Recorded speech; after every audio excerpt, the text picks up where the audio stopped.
For round 3 of the Blancpain GT Series Endurance Cup, we've come to the south of France. We're at Paul Ricard. And this race, 6 hours of drama from evening into the darkness, finishing at midnight, is always a spectacular taste of what's to come at the Total 24 Hours of Spa. So who do we look for this weekend at Paul Ricard? Well, in a 6-hour sprint, perhaps the grunt-and-go Mercedes run by the Black Falcon team is one potential winner. In number 4, you've got 3-star drivers, amongst them Maro Engel. One of my favourite weekends of the year for sure. It's always a great race here, great atmosphere, usually good weather, and it looks like we're going to have good weather again, so that's great. And the competition in the Blancpain GT Series is the toughest anywhere in the world in terms of GT racing. This is where it's at, especially in the Endurance Series. So many cars, so many good drivers. We need to focus on ourselves and try and have a good race, because it's very easy to trip up here, so we need to make sure we're on our best game. Against Mercedes comes Aston Martin. Mathieu Vezevier, one of the drivers of number 62, and this could well be a car that finds itself there fighting for a win at the end of 6 hours, with pit strategy as well as reliability being absolutely key. I love this track, and but the most enjoying thing is that I'm in France and you feel at home. I think we learned a lot of things in Silverstone, Monza too, but I think in Silverstone was the main thing with dry setup and dry condition. Each lap that we are doing, we learn a lot. But I think since the beginning we have the right setup and good thing. We just need to put everything together, and yeah, a bit of luck as well. So yeah, I hope it will turn good for us this weekend. Ferraris have always been quick at Paul Ricard, but perhaps a little low on luck. So what about the SMP Racing Run car here? It could be a potential winner, and Mikhail Alyoshin comes to Paul Ricard after perhaps a surprise victory at Silverstone. We actually didn't expect, because normally Silverstone is not kind of our track, but we won the race there. We almost won the race here, Paul Ricard last year, so let's see. Our strength is always the corners, and some cars are fast on the straight but slow on the turns, and opposite, so that makes the battle even more interesting. Really happy to be here with Blancpain GT, and we'll be looking forward to win it. This could also be a Porsche circuit, and the Rover Racing team is getting better and better with its dual programme of BMWs in one championship and Porsches in the Blancpain GT Series Endurance Cup. And on board one of the 2 cars, 2 Frenchmen, Mathieu Jaminet and Romain Dumas. Silverstone at the end of the day was not a bad result when we see where we started from. So let's say if we have a good qualify this weekend, I think we could have a nice result. But you know, competition is very high, a lot of good cars. Will be very warm here, a night race, so a lot of question marks. But I have to say, for sure we have more performance than last year, and we have more fun. So we are closer to the front, still not enough, but we are coming there.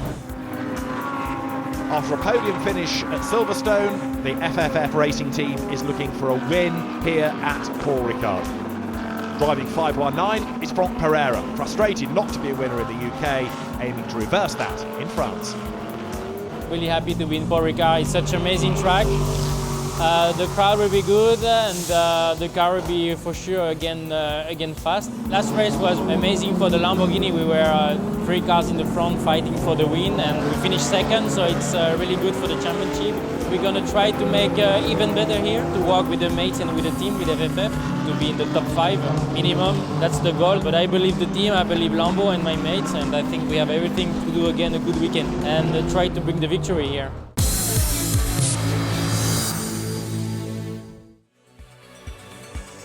The grid is forming here at Paul Ricard, and we look forward to 6 hours of drama in this ultimate test before the Total 24 Hours of Spa. And it is another mighty grid with 2 cars having to start from the pit lane after engine changes, one of which is particularly fascinating, the 88 ACA ASP Mercedes, which is going to be started by Vincent Abril. The teams will start in the heat and the sunshine and go into the darkness, a race that starts at 6 o'clock and finishes at midnight. On the grid, we have a Bentley on pole position, and to talk to the drivers is John Watson. Jordan, it's Bentley Team M Sport's first ever pole position. I don't believe it. Yeah, me neither, to be honest. I got memories of being on pole with the customer team back in 2017, but when Stephen told me that it was their first ever pole, I was quite surprised, you know, knowing the old car, how good it was, and the new car. But yeah, really happy to be on the car that's got pole, but I think we only get points for the win, so we've got to keep pushing. This is the circuit that we have, and we have, for the purposes of the Blancpain GT Series Endurance Cup, the full Mistral straight being used, and you'll see going into the fast right of Senior exactly who the brave drivers are. The twiddly sector 3 up towards the line, but it's sector 1 where you've got the chicane at the start and then another tight sequence down to the bottom of the lap at the Virage du Camp, where all sorts of incidents could well break out.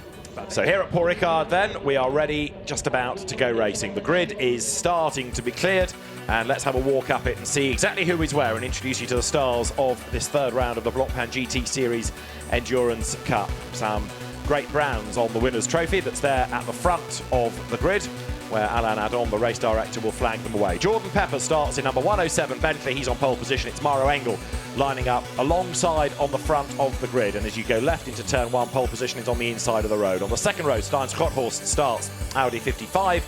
And Dennis the Menace, Dennis Lind, is for company in number 563 Lamborghini. Go back to the third row, and you find Matt Campbell for the Rover Racing team, and the Porsche lining up alongside Mathieu Vazivière in the SRO Motorsports Aston Martin. Then another of the Astons, this from Garage 59. Johnny Adam will go first, and he lines up alongside Nico Bastien in the ACA ASP Mercedes that runs in the Silver Cup for the young guns, the Silver Grady drivers. Sven Muller will start the other Rover Porsche from 9th on the grid, and Charles Weert is alongside in number 10, the Belgian Audi Club Team WRT entry. Round 3 of the Blancpain GT Series Endurance Cup from Paul Ricard in the south of France is about to get underway. The lights on red will change to green. We go racing, and it's a great start by Maro Engel, who thunders away in the Mercedes. Jordan Pepper slots in behind him. Down towards turn 1 they go. The Porsche to the inside line is Matt Campbell. Look, he's up into third, I think, at the expense of the Audis. It's a very crowded house indeed. Worth 2, 3 of them go off the road there rather than try and get in the pack and risk contact. So cars scatter left and right. They've all so far got through turn 1. But who leads down towards turn 3? It was a great getaway by Maro Engel, and he has hit the front. Yes, and Porsche up into third place. They managed to thread their way through that very narrow bottleneck into turn 1 and turn 2. Those cars that took the shortcut, they would say, well, that was force majeure, was either that or a collision. So Audi runs wide coming through turn 5, as others are doing. Just there's so much traffic and everybody just using what available the racetrack or runoff that is. Look, they're almost en route to go into Toulon, which is half an hour down the road. Well, they more or less found the sat-nav route back onto the circuit, and so the survivors come up towards the Mistral for the first time. But Maro Engel, after a very good start indeed, accelerates away 3 wide in the mid-pack. Look at this. And collision, the Ferrari was the meat in that sandwich, and there was a bounce off the Bentley, the 108 Bentley. Again, you can see them 3 wide coming down Mistral straight. 3 into 1 into Scene is not going to go. Someone's going to have to back out. Through the right-hander they go. Now, was that, as you see the cars running wide, 1 or 2 going the wrong side of those floppies, the markers, whoops, 2, 3, 4 more of them off. They're going to have to pay to get back in. They've gone so wide. Well, I mean, well, what can I say? At least, we don't think anybody has actually had an incident that would require a pit stop. But everybody using more on the racetrack than was ever created here at Paul Ricard, with wide open spaces, but those are demarcated spaces.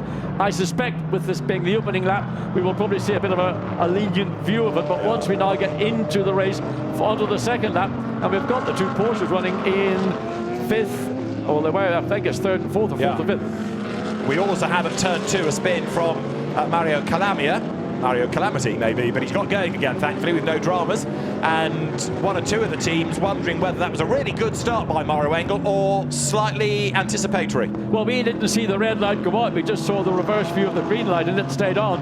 So what the drivers chose to do, and certainly Jordan Pepper was being very conservative in his start. He didn't try to anticipate the light going out. Now, whether that was the case with Maro Engel or not, we don't know. We only got that facing the line of traffic view. As you're on board with Dennis Lind, and he's crawling all over the back of 519 of Giovanni Venturini, his teammate. Well, Dennis Lind would have been on the second row of the grid, and he seemed to have lost out in that melee into turns 1 and 2. But we know that Dennis Lind in the Lamborghini, we were impressed at Monza, we've been impressed at Silverstone, and I suspect we're going to be impressed here this evening.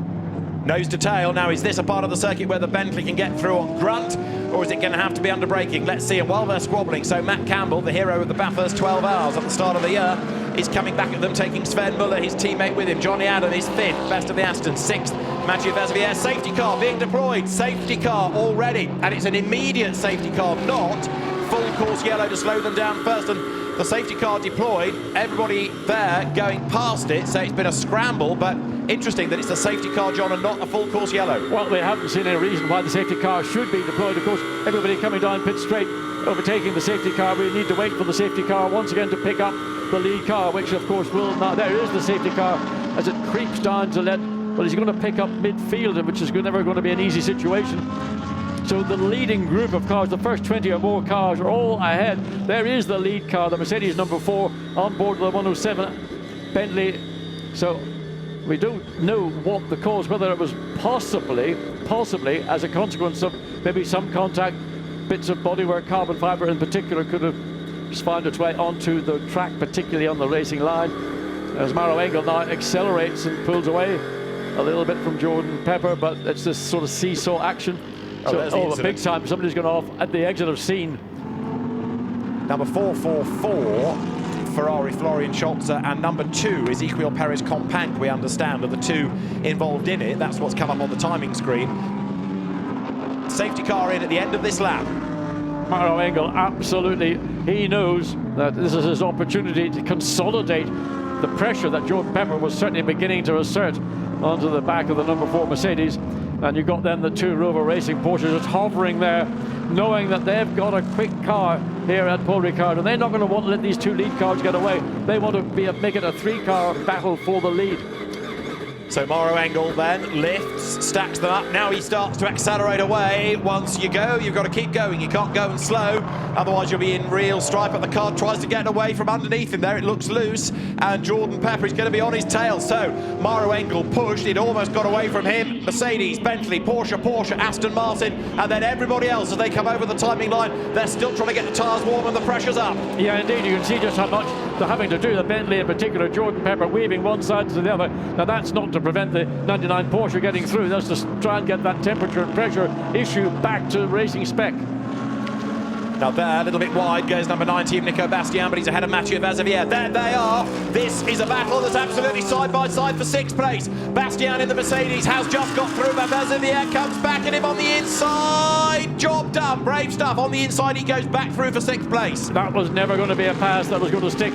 Now the Audi slips down the inside of the Mercedes as well, so trying to battle to keep position, and a little light contact on the exit of turn 6. Then all the way through this long right-hand corner, and losing places, 2 places in the space of 3 corners. Probably going to lose another one, the Lamborghini that's following directly behind Bastian. So one little move off track in the exit of turn 4 loses 3 positions, or will lose 3, I think, by the time they get to the end of the straight. So the clock ticks on down with 5.5 hours to go. 3 wide. Look at the Lamborghinis. Absolutely level pegging as they make the run now up towards senior. This is fantastic GT motor racing.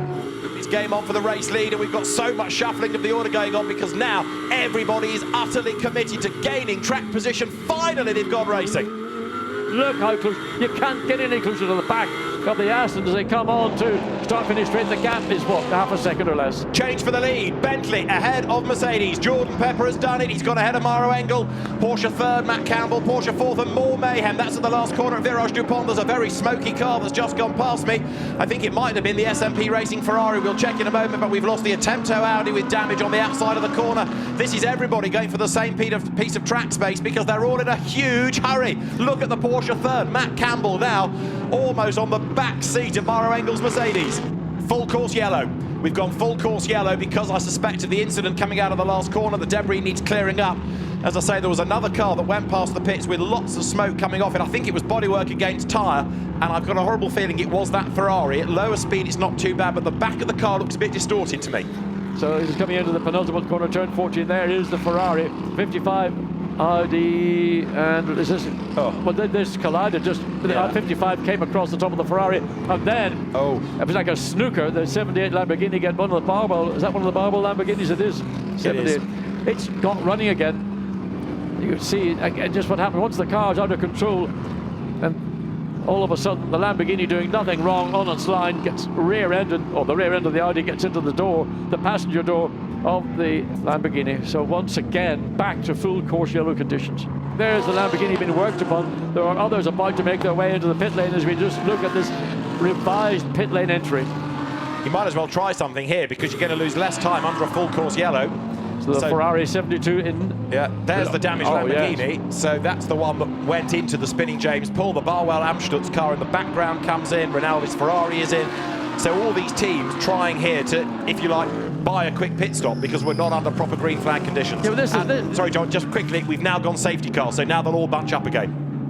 Lots of teams now electing to use this to try and do something trick on strategy. So we've had a whole raft of pit stops. Yeah, we did see the Bentley team getting ready, and it's not going to be for the 107. Is that the 108 coming? Yeah. It is. So the 108 Bentley, the sister car, making its way into the pit lane. But also number 4, look, Black so Falcon in as well. Is in, yeah. So this is possibly going to be the play that will dictate. As we see the Honda also in.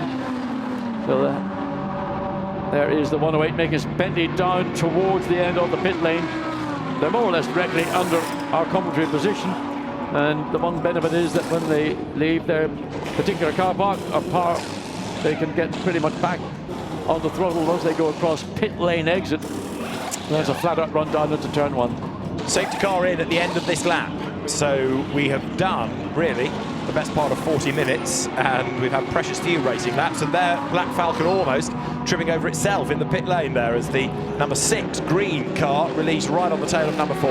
Now it's Porsche behind the lead Bentley, and can these three make a clean break from the following Aston Martin? So it's Johnny Adam in the number 59, indeed it is. We're racing again. Jordan Pepper hammers across the line with Matt Campbell, Sven Muller behind him. Johnny Adams up to 4th then because of others stopping. Charles Weir 5th, Nico Bastian 6th, Mathieu Vezevier is 7th, 8th Giovanni Venturini, 9th is the Australian Nick Foster. Andrea Rizzoli is up into the 10th spot in the dynamic Porsche as the rest of the field here comes streaming through turn 1. A little bit wide there goes the lap 52 Ferrari, but Jordan Pepper now trying to get away. Yes, and of course the two Porsches, I'm assuming, are going to run to their strategy. They're not going to race one another, because in doing so they end up losing out to the car that they principally want to get ahead of, which is the leading 107 Bentley. Now Maro Engel is down in 34th place, 31.5 seconds away from the race leader. But it could have been worse, of course, had he pitted on the full green flag conditions. He'd have lost more time. This is Sven Muller's view. He's running 3rd. Look at the speed building. He's nowhere near the end of the straight yet.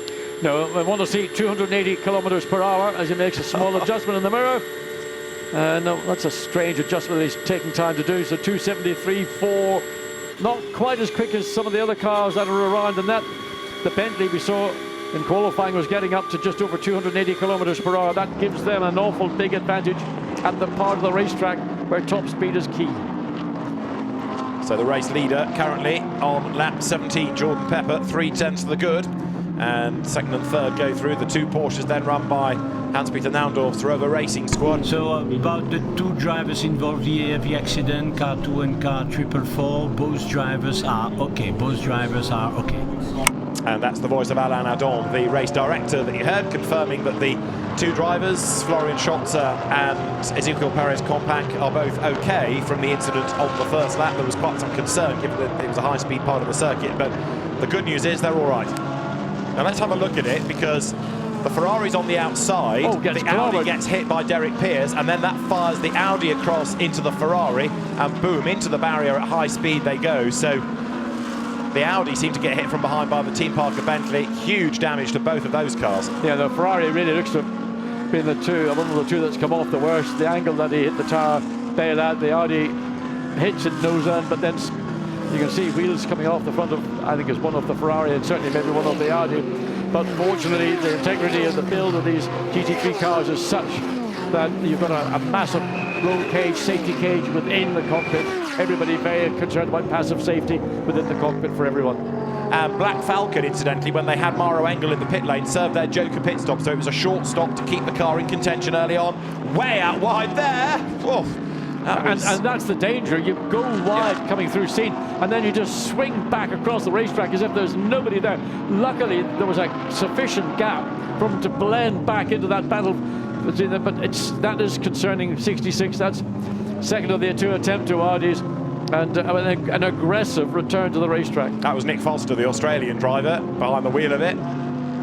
And Jordan Pepper is leading now by nearly 1.9 seconds over Matt Campbell. So the margin is increasing a little bit between the top two. It's Bentley ahead of Porsche, Aston Martin 4th, Audi 5th, Mercedes 6th, Aston Martin 7th, Audi 8th, Lamborghini 9th, and then Aston Martin now 10th. Andrea Rizzoli is serving his drive-through, and the pit exit of number 63 now, Rolfi Nyken in the Grasser Racing Team. Lamborghini under investigation, and that's very committed stuff indeed. 519, Giovanni Venturini says, I am coming through. And he did. He just launched it down the inside into turn 5, got the position, and simply there was no coming back. Mathieu Vazivier, Nick Foster run towards us here, 7th and 8th. Up towards senior, the race leader, Jordan Pepper, getting away now from Matt Campbell. They're in and amongst the traffic, and there a change for 3rd, Johnny Adam, round the outside of Sven Muller, but he's off the road, and he's the wrong side of those floppies, isn't he? He is indeed, and Porsche reclaims that position, so brave move by Johnny Adam, but the consequence was, as we saw, just couldn't keep the car on the racetrack, went wide, and good thinking by Sven Muller to get the Porsche back down the inside, and once again, keep his 3rd place. Oh, it's just for Porsche. Something's happened. There is a puncture. Right, left rear, and the Porsche's got punctured. That's 99. The 99, the 2nd place Porsche. Well, it's happened at the right place. If it can happen anywhere, Matt Campbell with a puncture is going to pit at the end of lap 26. It's about the end of the hour anyway, so it's pretty much, if you like, on schedule for a routine stop. It might be just dovetailing perfectly. Now, you don't need, because there could be a bit of residual damage with a tyre that's going down. Bodywork can get damaged, aero parts around the back.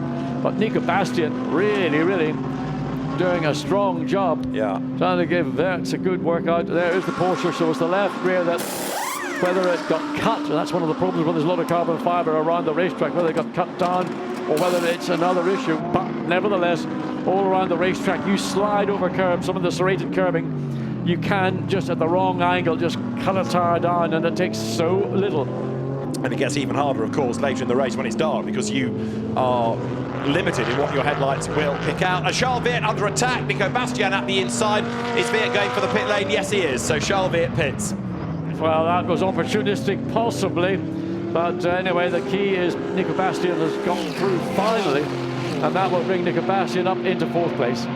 Aston Martin, Johnny Adam, creeping closer to the tail of the 98 Porsche. Again, this run up in the scene. Still the 63, or sorry, the 43 Striker, able to keep everybody behind, and well, he decides Dev Gore ain't gonna give it easy. Up the inside, Bastian looks too fast. Johnny Adam, good move, caught Johnny Adam unawares, so Nico Bastian slips up, and that brings now Nico Bastian up into 3rd place. Johnny Adam, somewhat, I have to say, caught unawares by the dive down the inside. Well executed, well thought out by Nico Bastian. This is the lead silver car up into 3rd position. So lap 28, race leader is in. So Jordan Pepper into the pit lane, and pretty much everybody is in. 98 is in at the end of lap 27. Nico Bastian is in, Johnny Adam is in, and Charles Weert did a joker pit stop in number 10 to save some time. And now Rover Racing goes to work, but this for Bentley is going to be crucial. The leading Bentley has just pitted. Now, does it come out ahead of the number 4 Black Falcon Mercedes? Is going to be one question, and relative also to 88, the ACA ASP car from the pit lane start. 4 gets through. Ferrari winner back at Silverstone a few weekends ago, and horsepower battle between the V8 turbocharged Ferrari engine and the V10 naturally outspirited Lamborghini, and the Ferrari gets it. Good pass down the inside, cleanly executed, wisely given up. So that puts Mikhail Alyoshin into the lead of the race now. Dennis Lynn drops into 2nd place. Zaid Ashkanani ahead of them, running in 38th position, about to go a lap down. Well, it's all happening here. Paul Ricard aircraft taking off from the runway just parallel to start-finish straight. We go back on board, and Dennis Lynn, he'll not have been happy with that pass. It was a good race down into turn 1. Ferrari got wheel-to-wheel, door-to-door into turn 1, and that made the pass pretty much a straightforward one. So now, can Dennis Lynn get back into the lead of the race? Remember, these two have used their joker pit stops early, so they don't have that ability to buy back time later in the race, whereas the 107 Bentley, for example, will have. The incident on the opening lap of the race is going to be looked at the end of the race, not during. There's enough to go on, and it's not going to affect anybody's results anyway, as there, right on the limit is Alyoshin. The car again quivering through the corner, and Senior To the outside line at Toulon goes Dennis Lind. Wide in, tight out. This for the race lead. Lamborghini and Ferrari. Oh, so close to the Ferrari. Just hangs on to the place. I mean, that is good wheel-to-wheel racing. Fastest lap of the race, Johnny Adam, 1:53.895. The Aston Martin in 17th place at the moment. Renat Salikov running in 3rd. And there is 63, which is Rolf Ineiken going around the outside of Dean Stoneman. This is for 4th place. Rolf Ineiken gaining ground, and behind the Maro Engel has just got up into 6th. In the number 4 Mercedes, Ineiken goes wide. Dean Stoneman back through. Jordan Pepper, the best place of those that pitted round about the hour mark, and he's currently up into 12th place as their Maro Engel has virtually got himself onto the back of Ineiken. Now this for 5th place, John. Well, again, with 2 Lamborghinis down the inside. Good pass, clean pass to Rolf Ineiken. Either just let the Mercedes go or just got too wide, picked up a little bit of understeer in the middle of the corner, but good clean pass by Maro Engel. He's making progress. Dean Stoneman, the next car up, so he'll try and make that overtake much the same fashion he got past the 63 Lamborghini of Rolf Ineiken. So Rolf Ineiken losing a place, and Dean Stoneman is about to get gobbled up, I think, as well, by the mighty Mercedes that powers its way up towards the timing line now. Maro Engel hoping that that early pit stop strategy, and Black Falcon did it a year ago from memory, was it last year or 2 years ago, they pitted out of sequence, goes through on the inside, and easy peasy that, wasn't it? Here we go, come on. Dennis Lind for the move. Which way does he go? Outside. Can he get all the way round the outside of the Ferrari? They touch, and Dennis Lind does commit to the outside, but he's going to go wide, and the car quivers, and he's off the road. Alyoshin gets back into the lead of the race. That was brave stuff. Yeah, and being on the outside was never going to be a good position to be in. He tried to close the door and the entry into scene, but Alyoshin wasn't going to give it up. But you could see the preparation started way back before they come onto the straight, and that's basically what he's got to do it once again. Mikhail Alyoshin dives for the pit lane now. So at the end of lap 37, race leader Mikhail Alyoshin into the pit lane. Dennis Lind now picks up the advantage. I wonder, was there any contact? It was hard to tell from those views that we got of these 2 lead cars that that was a case, or is this just an out of schedule pit stop? Because everything's gone out of schedule in effect since we've had those 2 full course yellows and then safety car interventions. Somebody just diving off into the pit lane and couldn't quite see who it was. Now, was that anybody out of our leading battle? We'll see in a moment. As no, it was that the 63? It's 63, and also 25, Stephen Paletti's in. So Rolf Ineiken comes in. So Jordan Pepper goes back into the lead of the race. Kind of recycled its way through after, what, an hour and 20 odd or so minutes. Boguslavski hanging on to 7th ahead of Dennis Dupont. And then Rick Brokers catching up, bringing along with him Rigon and Lynn. So there's a whole line of cars all queued up there. Brokers to the inside of Dupont. This is Davide Rigon's view. There's the change. So up the road ahead, look, through has gone. Rick Brokers, that puts him 8th. And now Rigon fancies his chances of doing this as well. Round the outside into the sunshine he goes. But Denis Dupont hangs on to the position. Up towards the Virage du Lac they will go now. And Rigon crawling all over the back of the Lamborghini. This then now is for 9th and 10th places. And Rigon under the rear wing of the Lamborghini comes up to the line. Klaus Bachler also going excellently because he's hauled that car back into contention over the timing line. Andrew Watson and Christian Engelhardt running side by side. Watson on the inside line, Engelhardt on the outside line for 4th place. So Watson up the curb gets his place back. They're trying to lap Chris Buncombe as well. The Ferrari eventually gets to the outside line. Andrew Watson to the inside, he will go through. Chris Buncombe's trying to drive his own race. And here comes Engelhardt trying to get between them, he can't do it. So Andrew Watson just about hangs on to 4th as they come down through turn 4 of the Virage d'Hotel. Wow, all tight stuff. There, Matt McMurray keeping himself ahead of Chris Buncombe as well. Boguslavski is next up. Behind him, you've got now the 97 Aston Martin. Now that's a lap down, is it not? Ahmad Al-Hafi, yes, he's dropped a lap back, and off the road goes Al-Hafi into the tyres. Ahmad Al-Hafi, a little bit of contact, spears him off coming out of turn 7. Quickly back onto the racetrack, but Ahmad Al-Hafi, oh so close to being wiped out as he got going again. Others came off turn 7. And then I think it was Kim Louis Schramm in the Phoenix Red Audi who had to go off the road in avoidance. That was very close indeed, as there, round the outside goes Engelhardt That gives him fourth at the expense of Andrew Watson, who says, oh no, it does not. And he tries to fight back on the inside into Toulon. On the inside line is the Aston, on the outside line is the Lamborghini, and Andrew Watson gets his place back. Good effort that indeed. Through he has gone. A 60-second stop-go penalty for car 43 for causing a collision. That's a car that's retired from the race anyway with suspension damage. Change for the lead. Caldarelli up the inside, and Stephen Kane fights back coming off the corner, but Caldarelli's got the job done. Well, as I said, the Lamborghini appears to have more grip. He's able to use more of the racetrack. We were saying that from the last number of laps. He was slightly offline at the apex, so Stephen Kane ought to have had the better exit speed, but can't really come back. So Caldarelli has done a very good job, used everything he's got, and he's got pace. He is currently the quickest car on the racetrack. That last lap he did was a 55.0 against a 55.5 for Stephen Kane. So now the headlights taking on more of an impact as the cars head towards the camera. Still enough natural light around, but certainly the headlights glowing brighter and brighter when we get to the end of this race, and it's just headlight spotting up towards the timing line. As Andrew Watson got a problem, he pulls to one side. The pace slightly ebbing away, it seems, in the garage 59 Aston. Up alongside him comes 76 Alex Lynn, and he gave him racing room on the inside there, and he's also given another place to Caldarelli. Well, his last lap was 156, so he was lapping this last lap a second and a half slower than the race leader. So there is something Andrew Watson is having to deal with in the cockpit.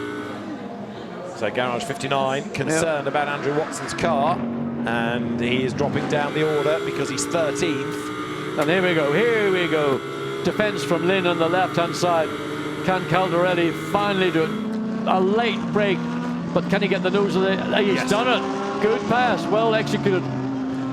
Brave stuff on the outside line. Andrea Caldarelli goes through then. That puts him fourth at the expense of Alex Lynn.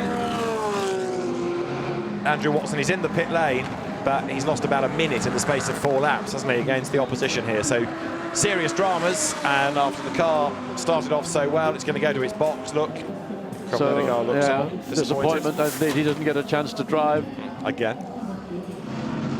Now you can see here at Paul Ricard that we are running out of natural light. We've got 2 hours and 22 minutes still to go, but it's 7.4 seconds now, Kane to Rigon, and that means the lead gap's coming down.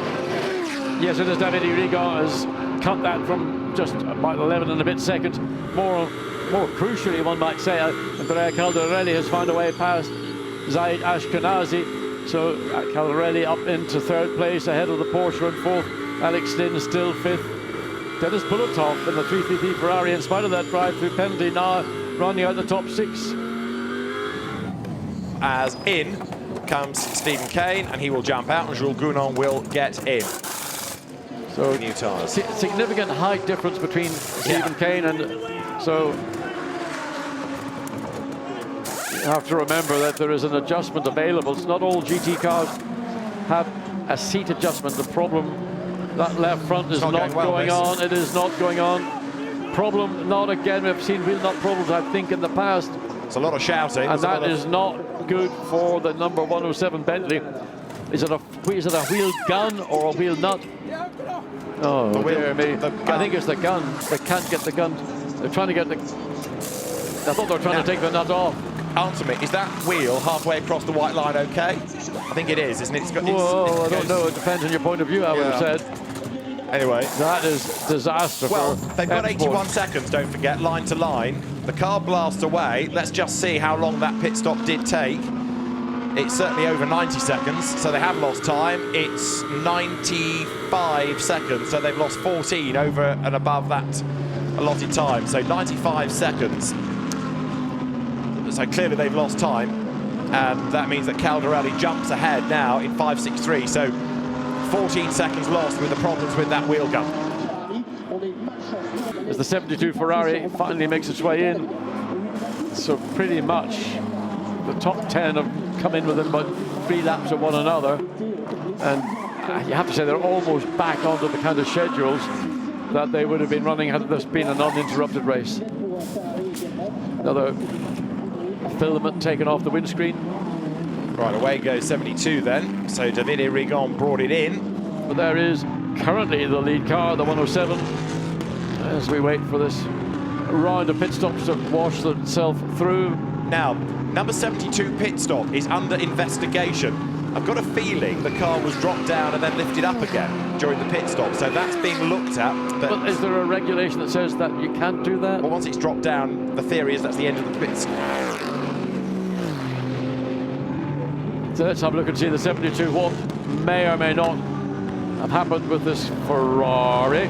So the car's up on its jacks, drops down, and then goes back up again. There's one, there's got, you lied it, well, yes, you probably can. So why was that? And then it drops down a second time. Did somebody by mistake pull the hydraulic jack or the pneumatic jack connection out and then have to put it back in again? Or it looked to me all the work of changing wheels and tires had been complete.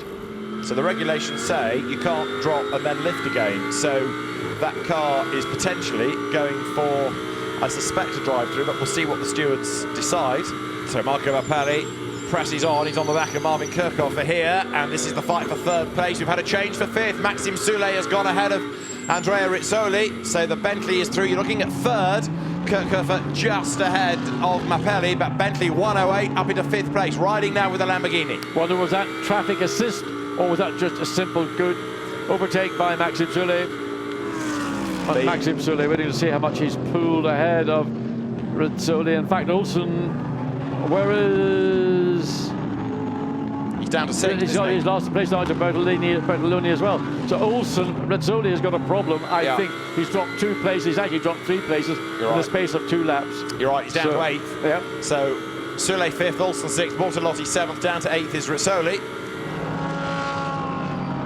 Gap between first and second, Gugnon to Bellino. It looks up the inside, now the Aston was wide. Kirchhofer, now the undercut again is going to be available to the Lamborghini. Wow, almost runs into the back of it. So much quicker was he off the corner. But will the Aston be on the inside? Well, look, it's just about Lamborghini advantage. He's squeezing across to the left-hand side of the track to try and compromise Kirchhofer coming in, and I think he might have just sneaked to Andrea Caldarelli. Yes! Good drive, good drive. So Marco Mappelli has done it. We didn't really see the end of the move. We're looking at the team, but we've had the place change, and so through then has gone Marco Mappelli up into third place, and a drive-through penalty for the leader for a pit stop infringement. A drive-through penalty for Miguel Molina, a pit stop infringement. So you saw the car drop down and be lifted and drop down again. You can't do it. I was right in suggesting you couldn't, and therefore the leading car gets a drive-through, and that plays right into the hands of the Bentley team. So Aston Martin, Kirchhofer is in, Soulet is in, Bertolini is in, and Christopher Haas is in. So they'll all remain on board, as does Mervyn Kirchhofer. There's the 108. And lots of teams doing their Joker pit stop as their last pit stop. A Joker pit stop is less than the 81 seconds that's the regulation. You're given one Joker to do as quickly as possible, like a good old-fashioned pit stop in a sense, as quick as you can. And many of the teams did it early on in the race to try and gain track position, but perhaps it makes more sense to do it at the end, because this is when you really, really do need a shot in the arm. Now this is Marco Mappelli. At the moment he is in 5th place in the classification, although ahead of him one of the drivers, Norman Nato's Audi, is just pitted, so he should buy back one more place on this lap. Yeah, it's catching up again, the usual story. Now Marvin Kirchhofer still clear of Mappelli, 8/10 clear at the start of this lap.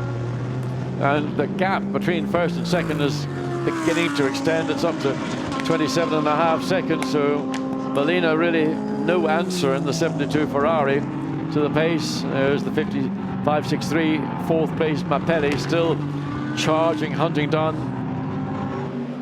So the team's now hoping that they don't get called into action with a last-minute problem. So again, nose to tail they run. The downside for Kirchhofer now is that there's going to be traffic ahead. Look, 1, 2, 3 back markers. He's got to wriggle past. This is good news maybe for Mappelli, bad news for Kirchhofer. Yeah, Mappelli again will be hoping that the traffic that is, you know, there's 4 cars, 3 in a bunch and 4th one further down the road. Again, they're going to catch them coming down Mulsanne Straight to get past the first of them. So Kirchhofer will have achieved that. And what he might want to try and do is use these 2 cars, but look at the Lamborghini. It's really got the slingshot this time, but has he got enough to carry him up alongside before he gets into the braking zone? Coming in to Senior is going to be nip, and he's gone through. Finally, Pirelli goes through, round the outside, brave stuff. So with 5 minutes to go, there is delight at FFF Racing Team. That must be the longest plan to pass for a long, long time, because that's been the best part of an hour, hasn't it, to get back ahead of the Aston Martin, and Pirelli has finally done it. Great move. So with just under 5 minutes to go, that puts Marco Pirelli up into third position once again. Here's the replay of the move, round the outside at Sydney, through he went. Great stuff. And Pirelli now is hustling along, absolutely no question about it. Released he is, the delight of the team. So much happens in long distance races, it's not done till it's done. Maxime Soulet has lost out to Dennis Olsen then, so the Porsche goes ahead late race of the Bentley. That's for fifth position, a change there. The fireworks are going off all around Paul Ricard now. We've had fireworks on track, and Bentley set to celebrate here, because there's going to be one more lap to run for Jules Gounon, who will come across the timing line very shortly indeed to start the last lap of the race here. And he's on to the last lap now. 1:07 Bentley goes by. Stephen Kane and Jordan Pepper listening to the radio traffic, watching the pictures, looking nervous.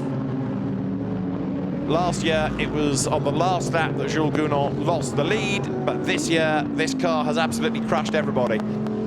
Out of the Virage du Lac towards the Virage du Pont comes Jules Gounon for the Bentley brand, for the M Sport team. It's going to be a win at righting the wrongs of last year. Bentley always goes well here. A third win for M Sport and Bentley at Paul Ricard. Honours in the 6 hours of Paul Ricard this year to Stephen Kane, Jordan Pepper and Jules Gounon, who win for Bentley. And there is delight in the pit lane. Stephen Kane hooked into the air by Jordan Pepper, hugs all round, and a delighted team. The celebrations start instantly as the car comes across the line. So to confirm the way they came across the line at the end of 176 laps of racing, Jordan Pepper, Stephen Kane and Jules Gounon the winners, from Miguel Molina, Mikael Alyoshin and Davide Rigon. Third, Dennis Lind, Andrea Caldarelli and Marco Pirelli, with Alex Lind fourth, along with Marvin Kirchhofer and Jake Dennis. Dirk Werner fifth, with Matt Campbell and Dennis Olsen. And Bentley sixth, Callum McLeod, Andy Soucek and Maxime Soulet. And as you scroll down the list, some hard luck stories as well. But it's a win for the third time at Paul Ricard for Bentley and for M Sport. Let's hear from our winning drivers. John Watson's down in Parc Fermé with them. Stephen, in about 100 words, sum up your emotions. It means everything. You know, these two guys drove brilliantly. Team did a fantastic job. You know, I won here. The last time I won in the Blancpain Endurance Series was here. So it's a great feeling to win again. It's amazing. What's it like to be part of a centenary year for Bentley, winning here 6 hours at Paul Ricard? We just made history today, and I'm absolutely happy. My teammates are, they're unreal. What they did was incredible. I'm so happy. I have no words, sorry. Well, Jules, you're never short of a word. Congratulations. Outstanding drive. Never really under pressure, but controlled everything perfectly. Yeah, thank you. You know, last year it was so hard to stand next to you and trying to explain you why we lost the victory. I'm speechless. The team did such a fantastic job over the winter working on the car. Our engineer René also did an amazing job, and what to say about this? Jordan did an absolutely two first thing amazing. Steven were from the lead to the lead. What to say? It's just massive thanks to Bentley, M Sport, and to these two guys. Now, what about the championship overall? Miguel Molina, Davide Rigon and Mikael Alyoshin as the championship leaders. 4 points ahead of Dennis Lind, Marco Pirelli and Andrea Caldarelli. Jules Gounon, Stephen Kane and Jordan Pepper come next ahead of Zaid Ashkanani, Klaus Bachler and Andrea Rizzoli, with Maro Engel, Jelmer Berman and Lukas Stolz not scoring so well today, rounding out the leaderboard. Three delighted Bentley boys leap onto the podium, and Jules Gounon then, along with Stephen Kane and Jordan Pepper, congratulate their rivals. The winners of the 6 hours of Paul Ricard, Stephen Kane, Jules Gounon and Jordan Pepper.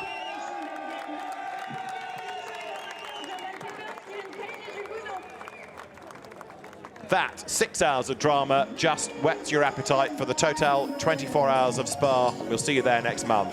From David Addison and John Watson from France, au revoir.